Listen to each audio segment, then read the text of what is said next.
सतगुरुदेव की जय। बंदी छोड़ कबीर परमेश्वर जी की जय।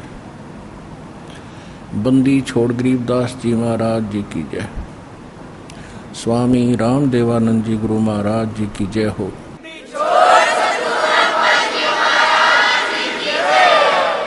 तो कागभूषण जी कहने लगे कि एक समय मेरा टर्न वाइज नंबर मनुष्य जीवन का आ गया।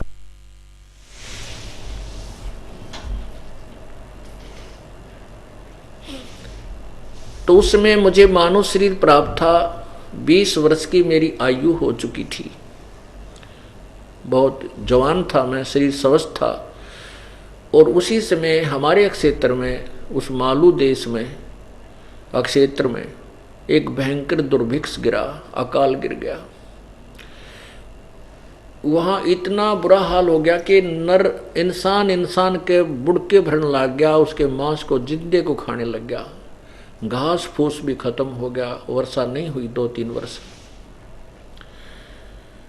तो मेरे माता पिता वृद्ध थे और मेरे 3 बान भाई और थे। हम 2 भाई 2 बहन थी। मेरे माता पिता वृद्ध थे, भूख सहन नहीं कर सके। वो अंतिम सांस गिनते हुए कहने लगे, बेटा मेरा जो है अब हमारी मृत्यु निकट है। आप अपने बहन भाइयों को, अपने बड़ा भाई है तो पिता जैसा माता जैसा प्यार देना, इनको संभालना। ऐसा कहते हुए आंखों में जल भर के मेरे माता पिता धीरे धीरे दोनों मृत्यु को प्राप्त हुए। अब आसपास कोई भी ऐसी सामग्री नहीं थी जो मैं अपने भाइयों को बहनों को खिला सकूं। मेरे शेष भाई बहन भी मृत्यु को प्राप्त हुए। अब वहां रहना उचित नहीं जाना, क्योंकि यहाँ तो मेरी भी मृत्यु निकट है। तो उस क्षेत्र को त्याग कर मैं अवंतिका नगरी में आ गया। वहां पर अकाल नहीं था, दुर्भिक्ष नहीं था। वहां अन्न तो पेट भर खा लिया। लेकिन जो मेरे जीवन में मेरे पिता का भरा पूरा एक परिवार था और मेरी आंखों के सामने बर्बाद हो गया। और उससे पहले पिताजी को एक पल की चैन नहीं थी। कभी लकड़ी तोड़ कर लाता है, कभी बेच कर आता है, कभी घर के धंधे में हमें भी लगाए रखता था। एक पल का भी चैन नहीं था। अब कहाँ गया वो सारी उम्र का किया हुआ धन एकत्रित? क्या करके ले गए मेरे माता पिता? उस इंसिडेंट ने, उस दुर्घटना ने मेरे को इतना झंझोड़ कर धर दिया कि संसार से मन कति हट गया। ब्याह शादी ने कति रुचि नहीं बनी। अब उसी समय मैं खाने की तलाश में घूमता रहता था कि कहाँ रोटी मिले। फिर धीरे धीरे कोई 2 रोटी का कोई रोजगार मिले, उसकी तलाश में घूम रहा था। इतने में एक मंदिर में, एक देवालय में, शिव जी के मंदिर में आरती हो रही थी। तो मेरे कानों में आरती पड़ी। मैंने सोचा चल यहाँ सत्संग हो रहा है को तो रोटी तो जरूर मिलेंगी, भंडारा भी होगा। इस उद्देश्य से मैं जाकर बैठ गया। अब मेरा कोई रुचि नहीं थी। संत वो ब्राह्मण क्या वचन कर रहा है, वो पुजारी क्या बता रहा है, मैंने इस चीज से कोई लेना देना नहीं था। मैं तो रोटियों की आस लाए बैठा था कि ये कब खत्म हो और खाना मिले। तो वहाँ मंदिर में खाना नहीं बनाया जाता था। केवल कुछ समय के लिए 1-1.5 घंटा श्रोता आते थे और उनको मीठी खीर दे करके प्रसाद वितरित करके विदा कर दिया जाता था। ऐसा ही हुआ कि सत्संग समापन हुआ, सबको प्रसाद बांट दिया। 20-30-40 भगत आ रहे थे, वो चले गए, मैं बैठा रह गया। तब उस ब्राह्मण ने मुझसे पूछा, बेटा कौन है तू, कहाँ से आया है, क्या परदेसी है तू? कहाँ जी। तो उसने सारी अपनी, कहते मैंने अपनी सारी राम कहानी अपने जीवन की उस पुण्यात्मा पंडित जी को बताई। ब्राह्मण दयालु था। उसने कहा, बेटा ये तो संसार, इस यहाँ का नियम है, मृत्यु और जन्म तो लगा हुआ। जैसे भी एक बुद्धिमान व्यक्ति समझदार व्यक्ति ऐसे दुख में विचार दिया करता है, ऐसे सारे विचारों से उसको समझाया और कहा बेटा चिंता मत कर, आप अभी खाना मैं आपका लाता हूँ घर से, आप बैठो। कहते हैं ब्राह्मण खाना लेकर आया, उसने खाना खिलाया। ब्राह्मण के प्यार से मैं बहुत प्रभावित हुआ और उस ब्राह्मण के साथ ही मंदिर में एक कक्ष में मैं रहने लग गया और वहाँ मेरे खाने पीने के लिए उन्होंने व्यवस्था कर दी। मैं अपना खाना बना करके आप ही वहाँ खाता और मंदिर की झाड़ू झूड़ू सफाई आदि में करने लगा। अब प्रतिदिन गुरुजी सत्संग क्या करते थे ब्राह्मण, और सत्संग सुना करके फिर बाद में कहते थे, मुझे भी कहते थे बेटा आप भी दीक्षा ले लो।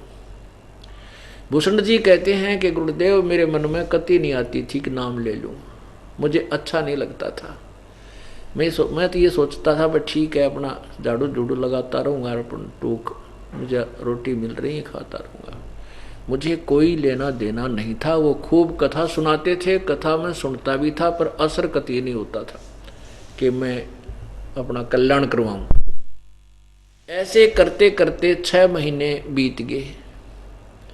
तब फिर उस ब्राह्मण ने एक दिन कहा बेटा ये मनुष्य जीवन ऐसे नहीं मिलता, यदि हम परमात्मा की भक्ति नहीं करेंगे तो ये व्यर्थ जाएगा, 84 लाख योनियों में जाना पड़ेगा, ऐसा ऐसा जैसा। क्योंकि ज्ञान तो ये सभी एक ही जैसा सुनाते हैं, लेकिन समाधान पूरा ना होने से वो दुर्भाग्य है कि उन श्रोताओं का वो रह जाते हैं। फिर भी उस ब्राह्मण ने उसके राम नाम की कलम चढ़ा ही थी। यानी वो कहता काकभूषण जी अब अपने जब उसको सारे जीवनों की पिछले की ज्ञान हुआ, अब उसको जो उपलब्धि हुई उससे जो लाभ हुआ, अब वो बताता है पीछे कि वो हमारे कुल का जो नाश हुआ तो बहुत बुरा, लेकिन वो चोट और साथ में फिर ऐसे महापुरुष का संग, और वो भी 6 महीने कंटिन्यूस मिलने के बाद मुझे ये समझ में आई कि राम नाम ले लूं। यानी इतने पापों से भरा हुआ था मैं। तुलसी पिछले पाप से हरि चर्चा न भावे, जैसे जवर के वेग से भाई भूख विदा हो जावे। जैसे किसी को बुखार हो जाता है, उसको भूख नहीं लगती, भूख विदा हो जाती है, चली जाती है, खत्म हो जाती है। उसको मनुखा दाख भी कड़वी लगती है, सेब संतरे भी बहुत कड़वे लगते हैं, और प्रतिदिन खाने वाला आहार भी कड़वा लगता है, हलवा भी कड़वा लगता है। अब वो पदार्थ कड़वे नहीं है, वो व्यंजन कड़वे नहीं है, लेकिन उस बुखार ने, उस जवर ने उसके शरीर की व्यवस्था को इतना बिगाड़ दिया कि मीठी चीज भी कड़वी लग रही। ऐसे ही जिन प्राणियों के ऊपर पाप कर्म का बुखार बना हुआ है, उनको ये राम नाम की चर्चा बिल्कुल भी अच्छी नहीं लगती। और उसका ट्रीटमेंट क्या है, उसका इलाज उपचार क्या है कि जैसे बुखार को उतारने के लिए भी कड़वी दवाई ही खानी पड़ती है। मलेरिया हो जाए तो कुनीन की कड़वी गोलियां खानी ही पड़ेंगी। उन कड़वी औषधि के खाने से ही वो बुखार नरम होगा, कम होगा, उतर जाएगा। फिर वो सभी भोजन आहार हमें स्वादिष्ट लगने लगेगा। और फिर इतनी भूख लगा करे, बुखार उतर जाता है कि सूखी रोटी भी मिल जाए, सब्जी भी ना हो, और 3 खाता 4 खाओगा। तो ऐसे ही हमारे कर्म ऊपर, पाप कर्मों का जिसके ऊपर जितना अधिक दबाव है, ज्यादा जितना जबर तेज है, उसको उतना ही परमात्मा के नाम से अरुचि होती है। और जब वो ट्रीटमेंट में आता है, सत्संग में आता है, तो उसको प्रारंभ में तो ये सत्संग कति कड़वा लगेगा। और इसका इलाज क्या है, ये कड़वा लगे चाहे मीठा लगे, ये तो आपने घंटे 2 घंटे इस सत्संग को सुनना ही चाहिए। ये कड़वा लगे ना अच्छा लगे तो भी सुनना ही चाहिए। जैसे कुनीन की फांकी हम ना चाहते हुए खा मार ही जाते हैं, लगा जाते हैं। और वही कड़वी दवाई जो हमारे बुखार को समाप्त करती है, नष्ट रोग को नष्ट कर देती है, फिर हमें वो वही आहार अच्छा लगता है। ऐसे ही ये परमात्मा के वचन जो हैं, ये ही कानों के माध्यम से इंजेक्शन रूप में आपके अंदर जाते हैं और धीरे धीरे आपके अंदर जो पाप हैं, क्योंकि कुछ ऐसे पाप होते हैं जो वाणी से, इस ज्ञान यज्ञ से नष्ट होते हैं। परमात्मा की वाणी का बहुत जबरदस्त असर होता है। आपने क्या देखा है, झाड़े लानिए क्या करते हैं, एक मंत्र सिद्ध कर लेते हैं, उसको हजारों लाखों बार एक श्लोक को पढ़ लेते हैं और उसके अंदर उनकी बैटरी चार्ज हो जाती है। उस शब्द की जो मंत्र के बार बार रिपीटेशन करने से उसमें सिद्धि आ गई, वो उसमें कमाई बन गई उसकी, और वो फिर झाड़िया में ख़त्म करने लग जाता है। फिर आप विगत बन जाता है, वो झाड़े लानी है तो फिर किसी खाते में है ही नहीं, लवाने वाले तो। ऐसे ही ये बार बार जो सत्संग आपको सुनाए जाते हैं, परमात्मा की वाणी वचन, ये अंदर जाकर के आपके अंदर डिपॉजिट होते हैं और पाप को ये खत्म करना प्रारंभ। कुछ ऐसे पाप होते हैं जो ज्ञान यानी वचनों से, संत के परमात्मा की वाणी से भी नरम होते हैं। कुछ ऐसे पाप होते हैं जो संत के दर्शन से समाप्त होते हैं, उसका और कोई विकल्प नहीं। धीरे धीरे जैसे आप वहाँ घर से चले यहाँ तक आए तो वो पुण्य आपके बने, यहाँ तक आपके आने जाने में जो किराया भी लगता है वो भी आपका पुण्य में ही काउंट होता है, लिखा जाता है। तो ऐसे धीरे धीरे पाप पुण्य बढ़ते हैं, पाप अक्षीण होते हैं। तो कुछ दिनों के बाद जो आपको ये सारी जो कथाएं पहले अच्छी नहीं लगती थी, भगवान की चर्चा अच्छी नहीं लगती थी, फिर इतनी स्वादिष्ट लगती है कि 200 किलोमीटर जा कर के भी ये सत्संग सुनता है, इतनी इतनी जबरदस्त आत्मा को भूख लगती है। ऋषि का परिणाम है कि 15वें दिन 12-13 दिन के बाद समागम आता है और जिनका बुखार कति नरमा गया, उतर चुका है, उनको ऐसी भूख लगती है कि वो डटे नहीं डटते। मुझे मालूम है हमारा समाज कैसा है और क्या संघर्ष करना पड़ता है हमारे को, क्योंकि पहले तो हम वो गलत साधना करते थे, सारे जकड़े पड़े थे उसमें। अब वहाँ एक घर में 2 सदस्य नाम ले रखा है, बाकी नहीं ले रखा, तो वो दीदे का ले उठा लेगा, जोड़ा आ गया समागम इनका है, घर देखता ना, फलान देखते नहीं, तो वो भी ताने सुनने और अपना उद्देश्य भी पूरा करना। कितना संघर्ष के बाद इतनी पुण्यात्मा परमात्मा की निखर चुकी हैं और धीरे धीरे देख लेना ये सारा समाज बदल जाएगा, क्योंकि सत्य तो सत्य ही रहती है। तो पुण्यात्मा यही कारण है कि हम इतने पाप में ग्रस्त हो चुके हैं कि धीरे धीरे 1, 2, 4, 10 सत्संग में तेन समझ में नहीं आती यू कह क्या रहा है, क्योंकि हमने कथाएं सारी उल्ट सुन रखी, सारा ज्ञान ही उन भगवानों के ऊपर आधारित सुन रखा है जिनकी कोई अस्तित्व नहीं है, उनको हमने सुप्रीम पावर मान रखा था। तो एकदम हमारा ज्ञान अलग, हमारा भगवान न्यारा, और सब क्रियाएं जो अकॉर्डिंग टू द शास्त्र हैं, पहले हम शास्त्र विरुद्ध कर रहे थे, वो सारी उलट। तो इसलिए एक बार तो भाई आजा आजा वह करे, तो खेचा तानी बनेगी, लेकिन हम नहीं हट सकते, हम इस उद्देश्य को चेंज नहीं कर सकते, क्योंकि हमें अब ये यथार्थ रूप में प्राप्त हो गया और सब प्रमाणित हो चुका है। अब इसमें चाहे सर फूटो चाहे माथा, चाहे कोई राजी रहे, कोई गाली दे, बुंडा बोले, चाहे गुंडे कहो। मीराबाई से कहा करते कि इतने कोई गुंडी कहता है, कोई बूंदी कहता है, तो क्यों जाया करे सत्संग में, तेरी अक्ल मारी जा रही है। बोली बेबे मैंने कोई बूंदी कहो चाहे गुंडी कहो, मेरे तो यह बात समझ में आ गई, मैं तो वापस कदम कर नहीं सकती। आज उस मीराबाई का बहन का आदर के साथ प्रत्येक की जुबान पर नाम है, और जो इज्जत की भूखी थी आज वो गदी पे नहीं फिरे हैं, उन्हें कोई नहीं पूछता। जो इस मार्ग में नहीं चल सके वो दुख ही दुख शेष रह जाता उनके लिए। तो कहने का भाव ये है कि कागभूषण कहता है कि मैंने 6 महीने के बाद उपदेश ले लिया, और हमारा मैं उस ब्राह्मण के स्वभाव से, उसके व्यवहार से इतना प्रभावित था कि हम दोनों का, मैं बहुत सेवा करने लग गया उनकी, इतना प्रेम बन गया बहुत ज़्यादा। वो मुझे पुत्रवत प्यार करते थे, मैं भी उनका पिता की तरह सेवा करता था, कपड़े धोता, खूब अच्छा उनका श्रद्धा से आदर करता था।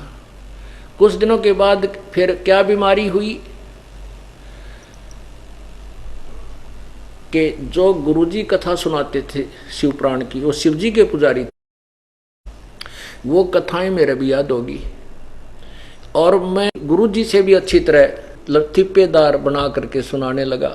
अब श्रोतागण मेरे से कथा सुनने लगे। गुरुजी देर से आते, उससे पहले आ जाते और मेरे से कथा सुनने लगे। गुरुजी से अरुचि उन सब की होने लगी कि गुरुजी तो वृद्ध हो गए हैं और मेरा गला भी अच्छा था और बहुत अच्छी तरह श्लोक बुना बुना कर सुनाने लगा, तो सभी मेरी प्रशंसा करने लगे।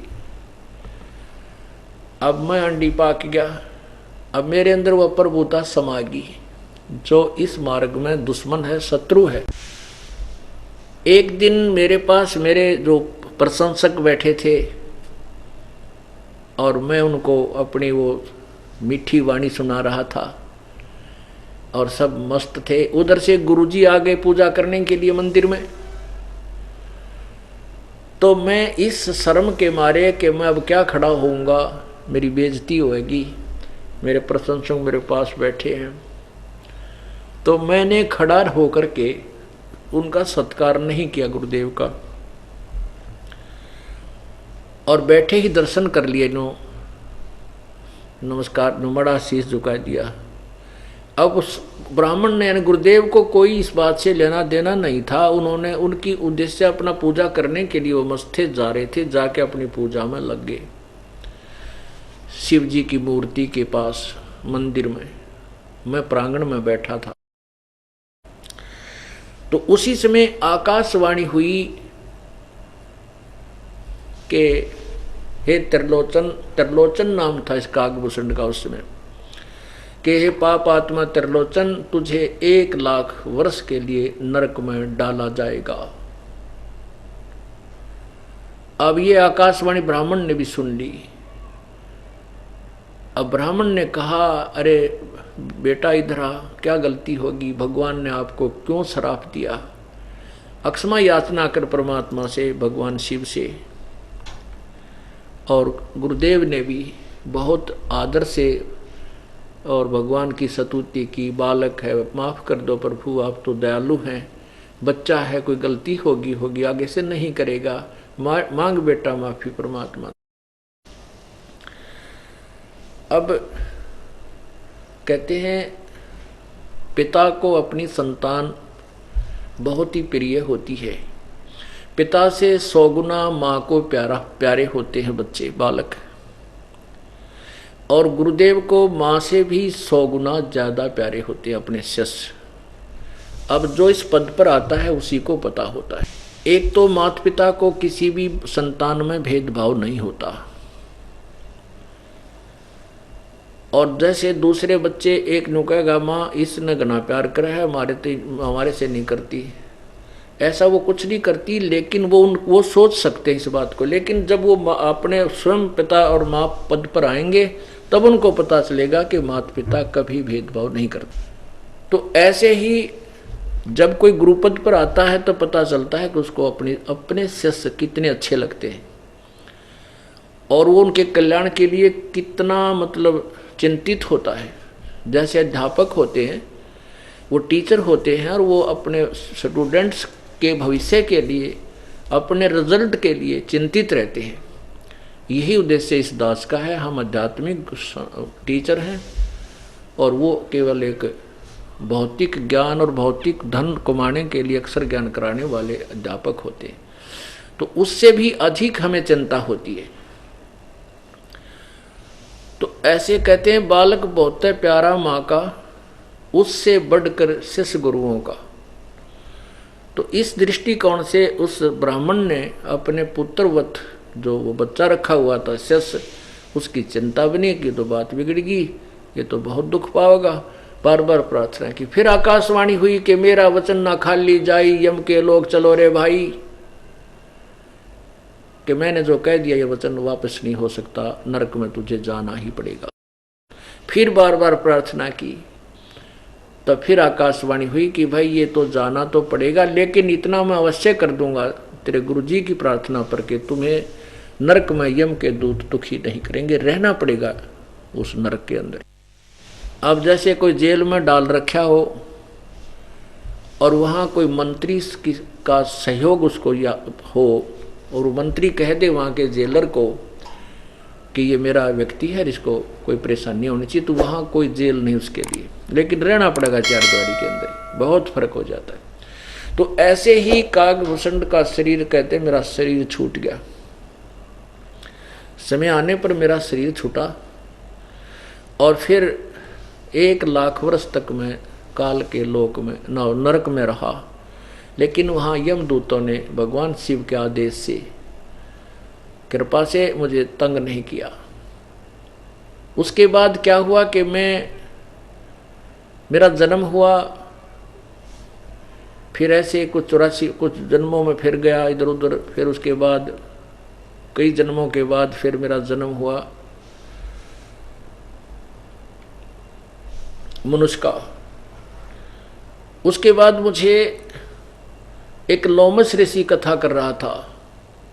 लोमस ऋषि कथा कर रहा था कि सरगुण भगवान के विषय में बता रहा था कि ऐसे ऐसे ये सारा संसार है, ये भगवान का ही रूप है। जैसा इन ऋषियों ने ज्ञान है, इन्हें उठ पटांग सी मारा करते, फिर भी वो सरगुण के बारे में बता रहा था। तो कहते हैं मैं उनकी कथा को सुन रहा था, थोड़ा पीछे श्रोताओं में बैठकर मैंने खड़ा होकर कहा, ऋषि जी सरगुण सभी नाश हो जाई, इसलिए निर्गुण रहो लौलाई। कि सरगुण तो सब नष्ट होगा तो दिखाई देता है, इसलिए निराकार की भक्ति करनी चाहिए। मैंने लोमस ऋषि को शिक्षा देनी शुरू कर दी। लोमस ऋषि ने कहा कि भाई सरगुण बिना निर्गुण के गावे और निर्गुण पद नजरा नहीं आवे।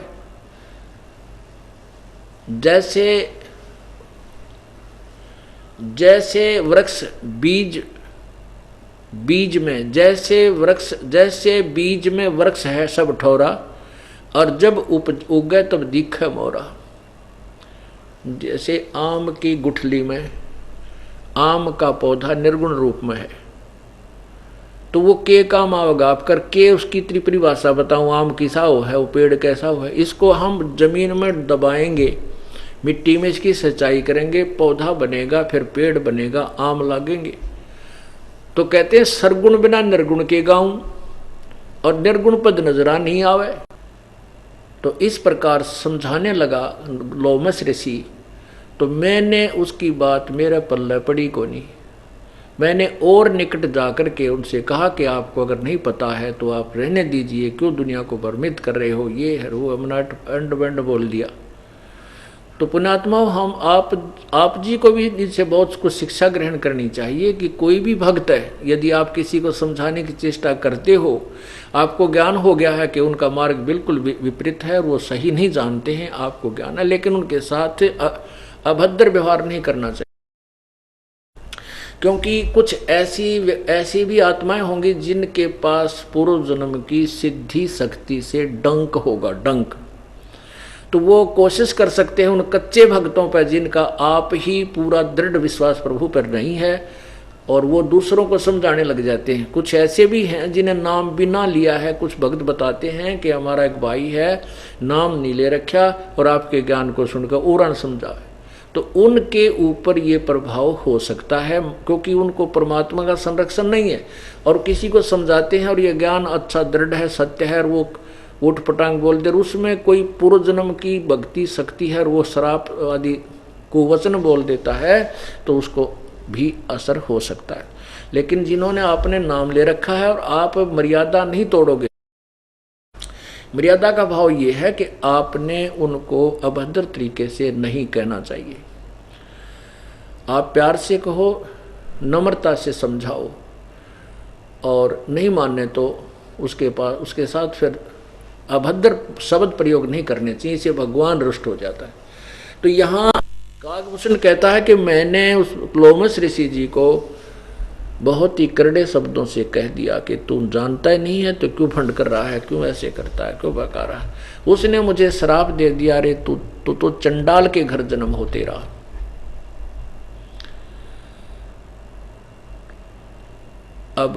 अब मुझे समझ में आ गई कि ऋषि का वचन है, ये वापस नहीं हो सकता। मैंने चरण पकड़ लिए, माफी मांगी। उन्होंने जब मुझे श्राप दिया तो मैं क्रोधित नहीं हुआ, मैंने कोई प्रतिक्रिया नहीं की, ना तो और बात बिगड़ाओ। तो मैंने एक मायूस सा मुँह करके कि हे प्रभु, जैसे भी आपकी आज्ञा हो, आपका बच्चा हूँ, गलती होगी, आप कहीं भी जन्म दे देना, मुझे एक आशीर्वाद भी दे दो। तब लोमश ऋषि प्रसन्न हो गया, कहाँ बेटा मांग ले, कि मुझे ऐसा आशीर्वाद दो कि मेरे हृदय से भक्ति ना खत्म हो, जन्म तो चाहे कहीं पर भी दे देना। तब उस लोमश ऋषि ने कहा ठीक है भाई, जन्म तो तेरा वहीं होगा चंडाल के घर में, और बाकी भक्ति की याद तेरा रही रहेगी। अब उसके बाद कहते हैं मैंने लोमश ऋषि से उपदेश लिया, उनके बताया अनुसार कुछ साधना की, और समय आने पर मेरा वो शरीर छूट गया।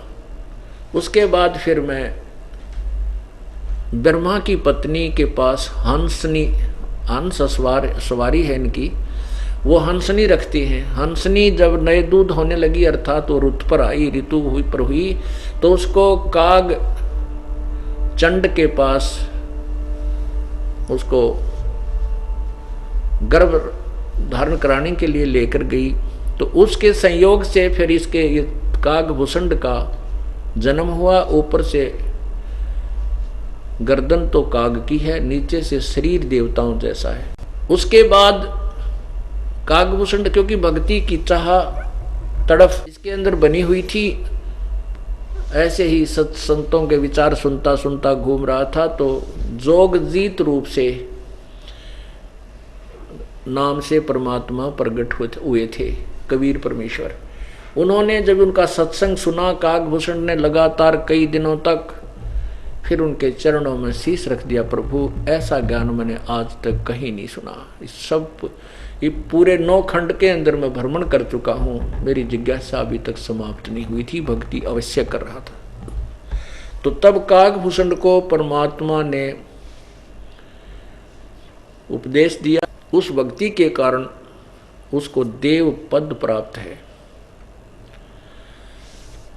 अब आपको परमात्मा की जो कथा सुनाई जा रही है उसको गरीबदास जी की वाणी से भी आपको सुनाते हैं, क्योंकि यजुर्वेद अध्याय नंबर 40 के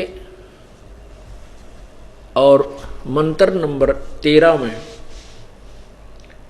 लिखा है कि कोई तो जिसने अक्षर ज्ञान है उसको विद्वान कह देते हैं, और जिसको अक्षर ज्ञान नहीं है उसको अविद्वान कहते हैं। ये विद्वान और अविद्वान की परिभाषा भी वो तत्वदर्शी संत ही बताएगा, उन्हीं से सुनो। अब देखिएगा यजुर्वेद अध्याय नंबर 40 का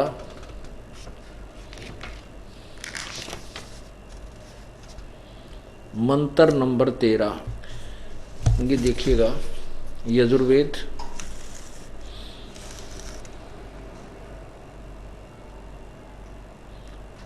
और ये महर्षि दानंद सरस्वती द्वारा अनुवादित है। और ये कहाँ से प्रकाशक है? सार्वदेशी कार्य प्रतिनिधि सभा 2/5 महर्षि दानंद भवन, रामलीला मैदान, नई दिल्ली 2।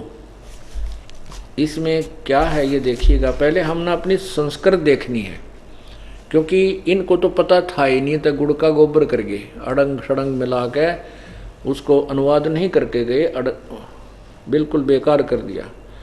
अब इसमें देखना, ये है 44वां अध्याय, 44वां माने 40वां, और यहाँ इसका 13वां श्लोक है, साथ में मंत्र ये 13वां। इसमें संस्कृत देखो, इन्होंने अनुवाद किया है, हे मनुष्यों, जो विद्वान लोग हमारे लिए विचक्षरे व्याख्या पूर्वक कहते थे, ये देखो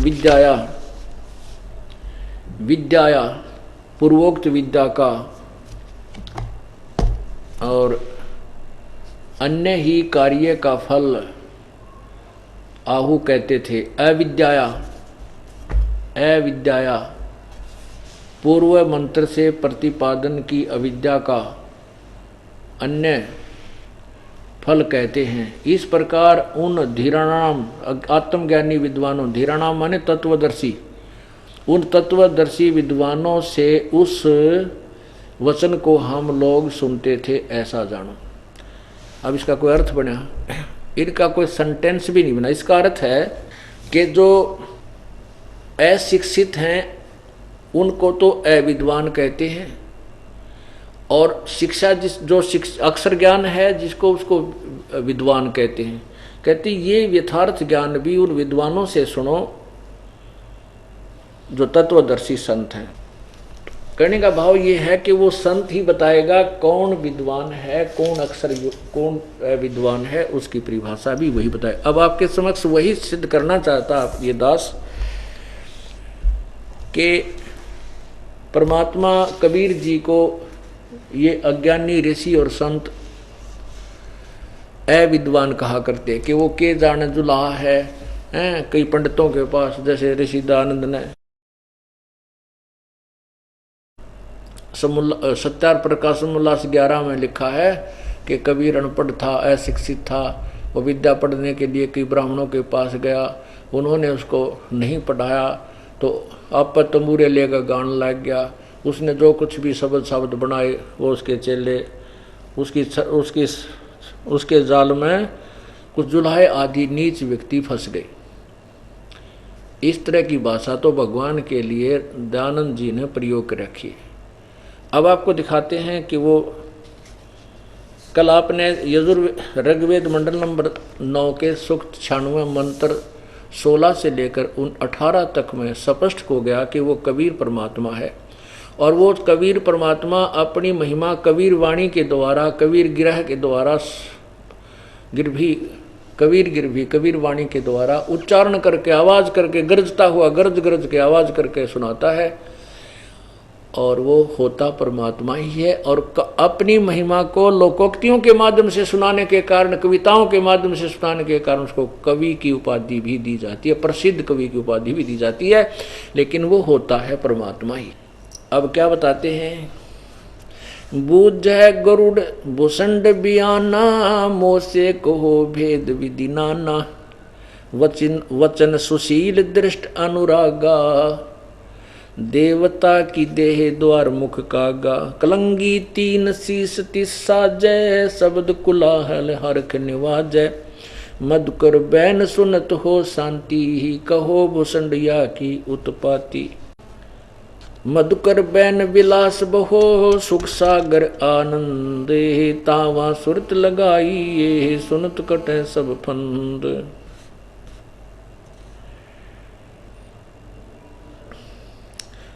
श्रवण सुमृत वचन उमेदा, धाम रसायन सब तन बेदा, वचन सुनत सुख होत आनंदा, भेद कहो निज परमानंदा।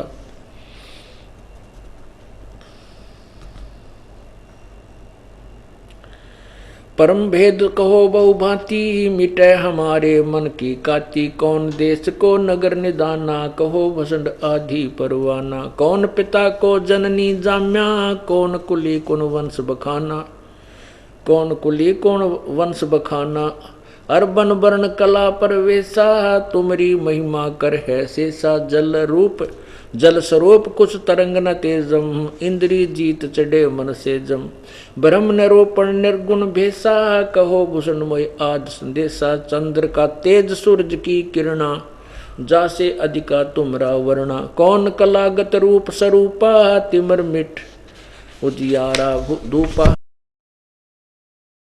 सुनो भूषण तुम अकल अनुपा, भेद कहो परमानंद जू का, कहे भूषण तुम सुनो खगेसा, तो से भेद कहूँ परवेशा। अब देखो गरीबदास साहेब परमात्मा कबीर जी से परिचित होने के उपरांत, परमात्मा से संपर्क होने के उपरांत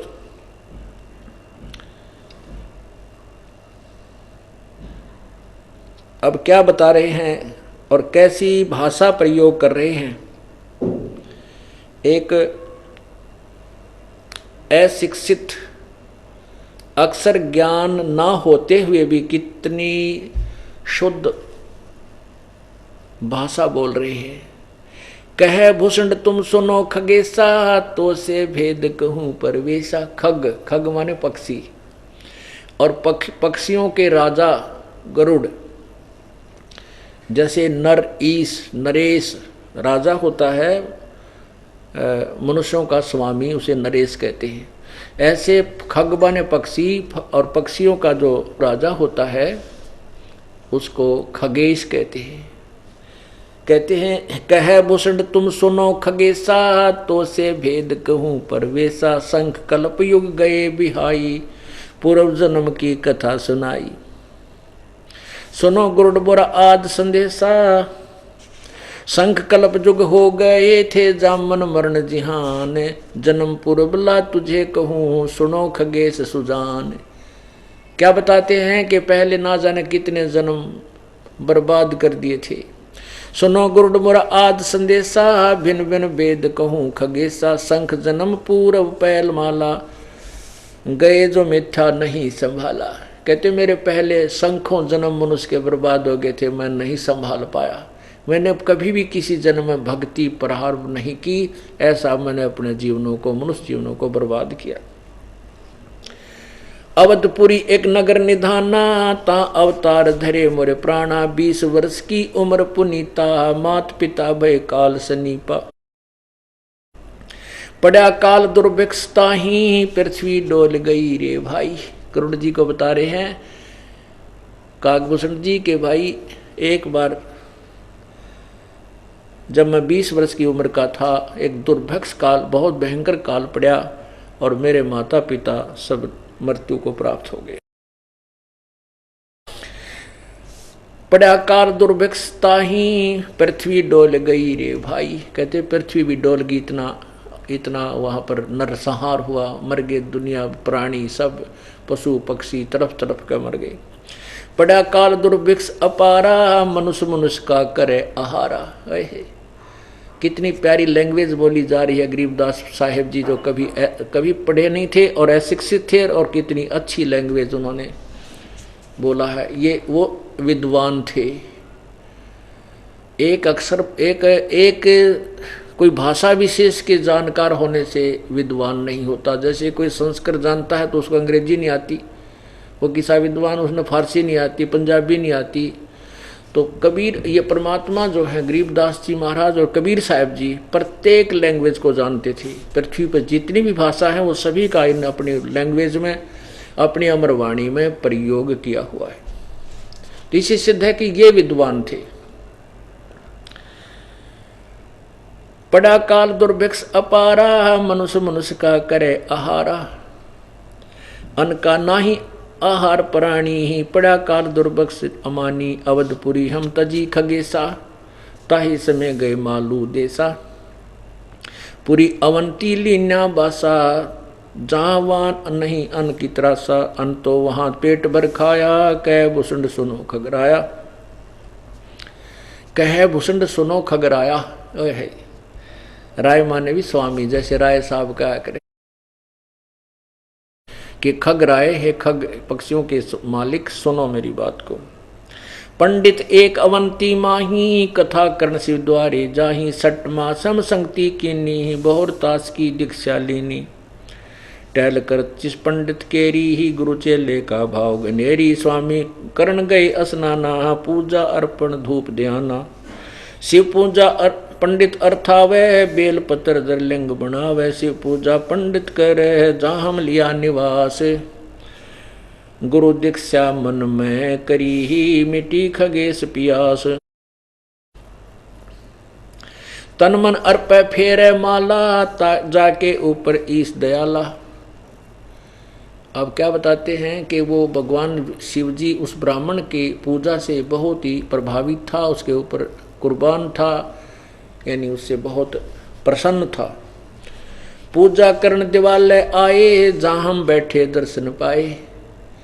जब वो गुरुजी पूजा करने के लिए मंदिर में आए तो हमने बैठे बैठे उनके दर्शन किए, खड़ा होकर सत्कार नहीं किया। जिसका अब काग उस भगवान शिव ने आकाशवाणी करके कहा था, रे नालायक, जब तू अपने गुरुदेव का ही सत्कार नहीं कर रहा है तो मेरे लोक में आकर के तू मेरा ऐसे व्यवहार यहाँ करेगा। आपको बताया है कि गुरु मानुष कर जानते, तेनर कहिए अंध, होवे दुखी संसार में फिर आगे काल के फंद। कहते हैं जीवत जग में जूती पड़े फिर जम तोड़े छाती। अब आपको यहाँ रिहर्सल कराई जा रही है कि गुरुजी के सामने जैसे हमने भगवान के साथ व्यवहार करना है ऐसा ही करना चाहिए, तभी हम उस लोक के प्राप्त करने के योग्य होंगे। यदि हम यहाँ व्यवहार गलत करते हैं तो वहाँ कैसे सुधार सकेंगे, और वहाँ व्यवहार ठीक ना होने से हम नीचे गिरते हैं। तो इसलिए गुरु मानुष कर जानते तेनर कहिए अंध, ओवन दुखी संसार में भाई आग गए फिर ये के फंद। तो ऐसे ही भूषण जी ने जो मार खाई, जो फाउल पॉइंट्स थे उनके, वो हमने सावधान रहना है। आपा ने उन महापुरुषों के साथ बीती हुई कहानियों को अपने वर्तमान जीवन में अप्लीकेबल करना है, उनके अनुसार चलना है और उनसे डरना है कि हम कहाँ गलती करते हैं। तो भगवान शिव ने कहा कि जब तू अपने गुरुदेव का ही ऐसा सत्कार करता है तो मेरे साथ क्या करेगा, मेरा तेरा क्या नाता है भाई। जब तुझे इतना प्यार देवे है, तेरे को सब प्रकार की सुविधा दिया है, पुत्र की तरह प्यार करता, तू इसके साथ ऐसे नखरे करा तो मेरे साथ क्या करेगा। अंडरस्टूड है ये, इसमें कोई दो राय नहीं। क्योंकि भगवान भी मनुष्य जैसा है, और भगवान यहाँ आ जाए तो तुम कितने दिन यहाँ क्या सारे बैठे रहोगे, यहाँ पर घर भी जाओगे, आओ भी गए, काम भी करोगे, दर्शन करने भी आओगे, आशीर्वाद ऐसे ही लोगे। तो अब ये दास उन्होंने भेज रखा है, गुरु जो उनका प्रतिनिधि होता है, तो उसके साथ जो व्यवहार हम करते हैं, जैसा बर्ताव, जैसे उसके प्रति सोच रखते हैं, वहाँ आपकी एक फैक्स डेली होता है। और भगवान के कंप्यूटर में आपकी सब विचार, आपकी क्रियाएं, आपके अंदर का जो गुण अवगुण सभी विद्यमान मिलेगा। पूजा करण देवालय आए, देवालय यानी जहाँ भगवान का घर बना लिया ना, उन देवालय बोलते हैं। भगवान का घर, आलय माने घर, देव माने भगवान, यानी वो शिव जी का जो शिवालय, शिव के रहने का स्थान जैसे हम बना लेते हैं। बाकी वैसे तो परमात्मा जहाँ भक्त रहता है उसके साथ ही है, चाहे वो कहीं भी रहे। तो वो पूजा, जैसे भगवान शिव का वो जो पुजारी था, पंडित जी था, वो उससे योग युक्त था, यानी जिस भी इष्ट की वो पूजा जैसी भी कर रहा था उससे वो प्रसन्न था। तो ऐसे ही हम जिस भी इष्ट की पूजा करें उसको रिझाना पड़ेगा, तब हम उसके पास जाने के योग्य होंगे। वो हमसे इतना ही प्यार करे जितना भगवान शिव अपने पुजारी यानी भक्त के से कर रहा था, और उसके साथ किसी ने थोड़ा दुर्व्यवहार किया तो उसका फल दिया उसको। ऐसे ही हमने, अगर वो अच्छा व्यवहार करेगा तो अच्छा फल देगा उसको, ये तो बट नेचुरल है। तो यहाँ क्या बताते हैं, पूजा करण देवालय आए, जहाँ हम बैठे दर्शन पाए, जहाँ शिव को मोह दिया सरापा, लाख वर्ष तुम जमपुर राखा। भगवान शिव ने मुझे श्राप दे दिया कि तुझे लाख वर्ष तक काल की नगरी में रखा जाएगा। पंडित सुना बचन शिव केरा, उठ चरण की न गुरु केरा। पंडित शिव का ध्यान लगाया, कल्प करी बालक बौराया। रे बालक धर शिव का ध्याना, ताते बख्शे तेरे प्राणा। चार पहर पंडित को बीते, होए होए बहुर आवाज हुई मन चीते। मेरा बचन ना खाली जाई, जम के लोग चलो रे भाई। बहुर धरा पंडित जब ध्याना, बख्शो साहबिया के प्राणा। बहुत बार की अरज ठीका, बाणी अरस हुई शिवनी का। बहुर महादेव भय दयाला, जम का लोक भुगतो तत्काला। हमको लाग गया शंका संसा शोका, छूटी दे गए जम के लोका। तत्कालम आए शिव की दया गुरु वरथाए। जब हमको नहीं दीन तरासा, भुगता नहीं वो नरक निवासा। शिव स्वामी का की दया अपारा, फिर हम आन लिया अवतारा।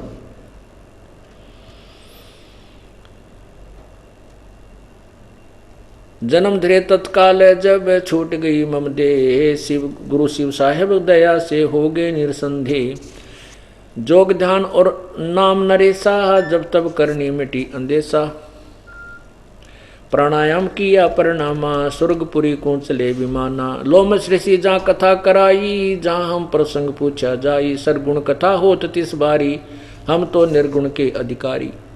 सरगुण अर्थ हमो गौराहो, लोमस ऋषि प्रसंग सरगुण अर्थ हमो गौराया, लोमस ऋषि प्रसंग बतलाया। बहुर संबोध किया तिस बेरा, संवाद बार कहते हैं बहुर संबोध, बार बार संवाद किया मैंने उस ऋषि तय।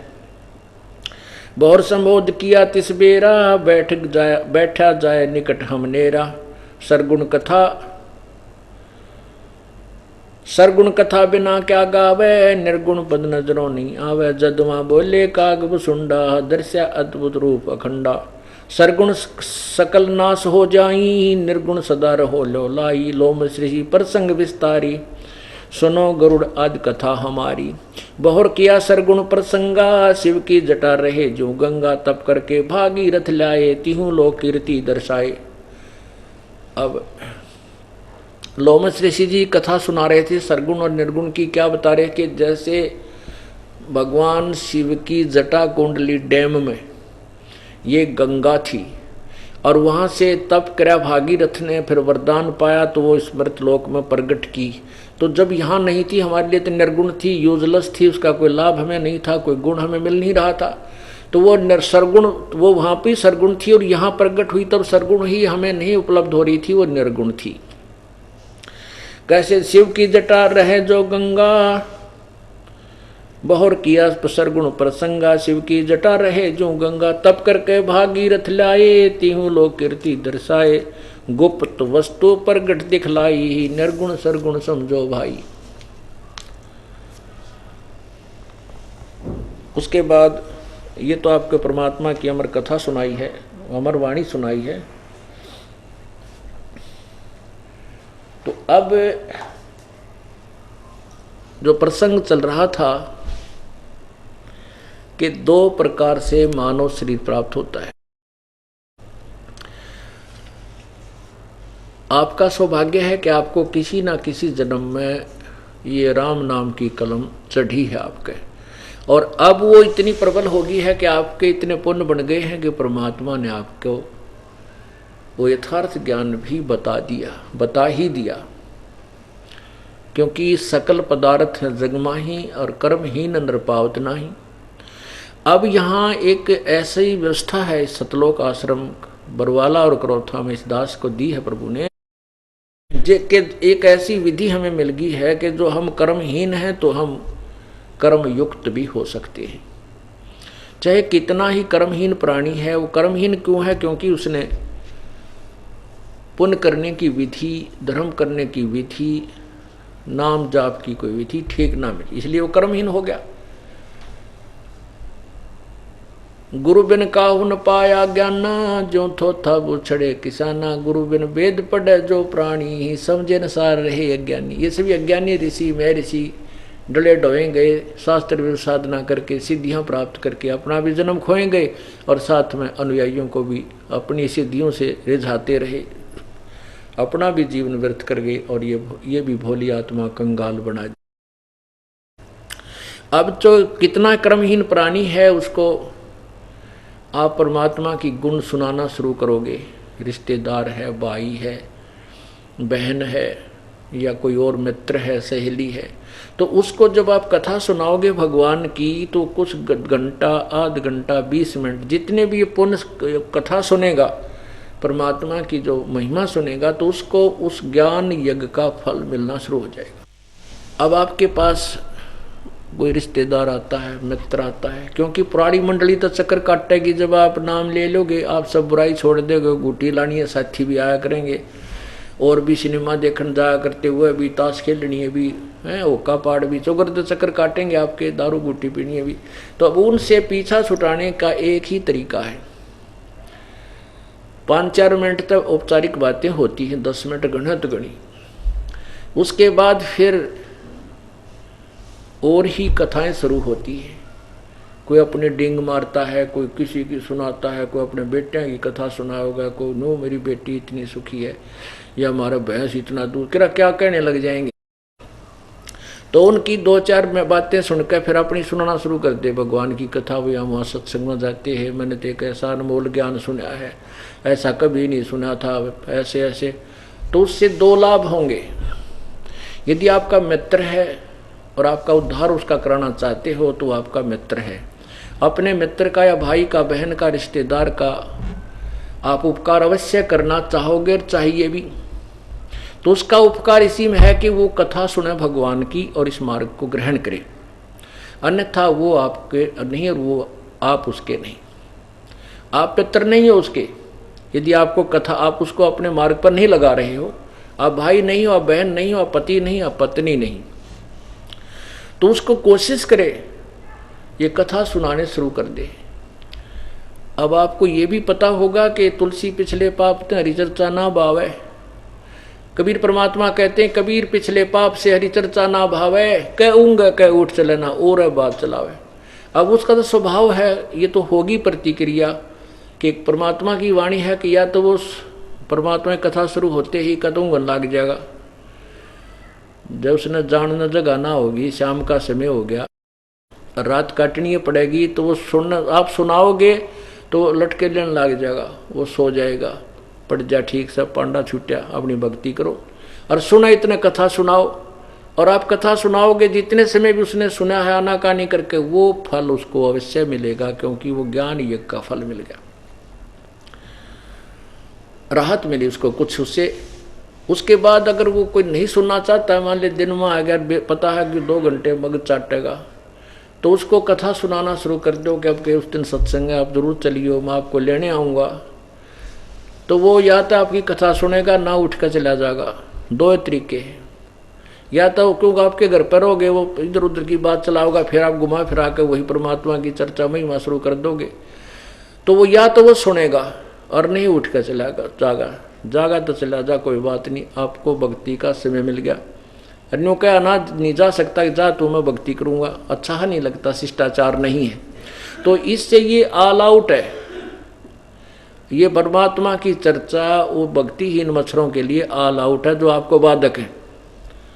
इसकी चर्चा सुनते वो खे दे ही जाएंगे, कति टैर बाजता दिखेगा उनका, तो वो जाने दे और फिर उनके घर पहुँच जाए। कभी कभी रिश्तेदार है, मित्र है, वहाँ पहुँच के वहाँ सुनाने की चेष्टा करे।